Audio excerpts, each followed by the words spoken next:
Apocalypse chapitre 7. Après cela, je vis 4 anges debout aux 4 coins de la terre. Ils retenaient les 4 vents de la terre, afin qu'il ne soufflât point de vent sur la terre, ni sur la mer, ni sur aucun arbre. Et je vis un autre ange qui montait du côté du soleil levant, et qui tenait le sceau du Dieu vivant. Il cria d'une voix forte aux 4 anges à qui il avait été donné de faire du mal à la terre et à la mer. Et il dit: ne faites point de mal à la terre, ni à la mer, ni aux arbres, jusqu'à ce que nous ayons marqué du sceau le front des serviteurs de notre Dieu. Merci Seigneur mon Dieu pour le sceau que tu mets, Seigneur, sur le front de tes enfants, par ton Esprit Saint. On voit, Seigneur mon Dieu, que l'Antéchrist mettra son sceau à lui, Seigneur mon Dieu, car c'est vrai, le diable a toujours singé ce que tu faisais, Seigneur. Mais ceux qui auront la marque de la bête, Seigneur mon Dieu, sur leur front, sur leur main droite, Seigneur mon Dieu, pour eux, Seigneur mon Dieu, la condamnation est déjà éternelle. Alors je te prie au nom de Jésus de garder tous tes enfants, Seigneur, de tomber dans un tel compromis lorsque le temps sera venu. Lorsque les habitants de la terre seront éprouvés, et particulièrement tes enfants, Seigneur mon Dieu, face à la personne de l'Antéchrist sur terre. Amen. Et j'entendis le nombre de ceux qui avaient été marqués du sceau, 144 000 de toutes les tribus des fils d'Israël.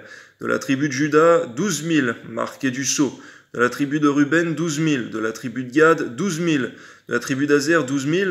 De la tribu de Nephtali, 12 000. De la tribu de Manassé, 12 000. De la tribu de Siméon, 12 000. De la tribu de Lévi, 12 000. De la tribu d'Issachar, 12 000. De la tribu de Zabulon, 12 000, de la tribu de Joseph, 12 000, de la tribu de Benjamin, 12 000, marqués du sceau. On voit, Seigneur mon Dieu, très important, et c'est vrai, tout ce peuple, Seigneur mon Dieu, qui sera racheté d'entre les Juifs, Seigneur, ils seront marqués du sceau.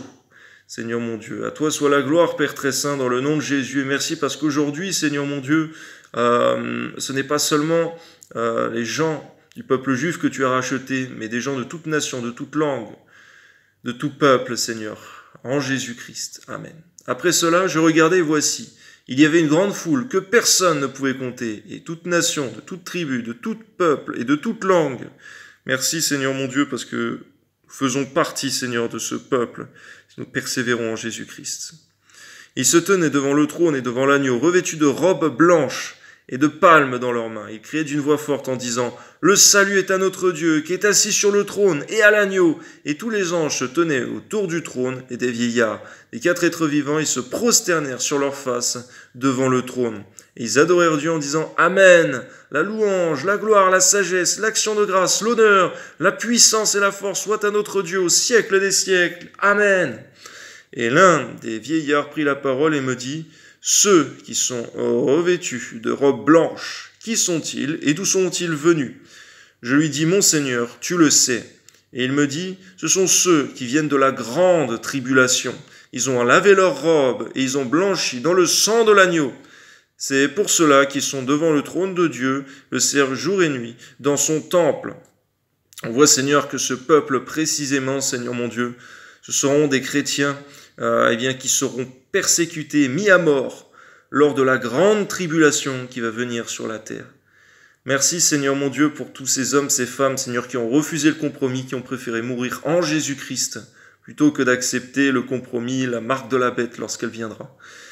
Donne-nous, Seigneur mon Dieu, par ta grâce, d'être fidèles et d'être des vierges sages déjà aujourd'hui, Seigneur, en étant consacrés, Seigneur, et dans une voie de sanctification. Amen. Celui qui est assis sur le trône dressera sa tente sur eux. Ils n'auront plus faim, ils n'auront plus soif, et le soleil ne les frappera point, ni aucune chaleur, car l'agneau qui est au milieu du trône les paîtra et les conduira aux sources des eaux de la vie, et Dieu essuiera toute larme de leurs yeux. On voit qu'aucun homme ne peut faire cela, Seigneur, mais c'est ce que toi, tu feras, Seigneur, mon Dieu, pour tes enfants dans le royaume des cieux. Amen. À toi soit la gloire, Père. Alléluia.